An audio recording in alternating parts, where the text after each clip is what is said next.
Supreme court మన శుక్రవారం ఒక ఆర్డర్ ఇచ్చింది. పాపం ఏ భూముల్లో అయినా ఇల్లీగల్ జరిగి ఉంటే మైన్ పర్మిషన్ ఎన్విరాన్మెంటల్ ఈసీ లేకుండా ఏ రకమైన ఇల్లీగల్ మైనింగ్ జరుగుంటే వాటికి ఇంక ఎప్పుడుకి పర్మిషన్ ఇవ్వరాదు మైన్లకి. అది పట్టా భూమైనా సరే పాతమైనా సరే. నిన్న శుక్రవారం సుప్రీంకోర్టు ఒక డైరెక్షన్ ఇచ్చింది.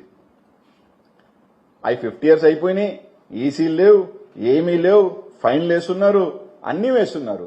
ఆ బొమ్మలు కలెక్టర్ గారికి ఒక్క మాట ఫోన్ కొట్టి డీడీని గారిని పిలిచి అవన్నీ ఎన్ఓసి తీసుకుని బోర్డు పెట్టేయండి. రైట్, మీ కాదని నేను ఒప్పుకుంటా. ఆ విషయంలో ఎక్స్పోర్ట్ విషయంలో కాకపోయినా ఆ భూముల విషయంలో మీకు ప్రమేయం లేదు, నేను చెప్పింది తప్పు అలిగేషన్ అని చెప్పి నేను వెనక్కి తీసుకొని ఆ విషయంలో ప్రభాకర్ రెడ్డి గారికి నేను క్షమాపణ చెప్తా.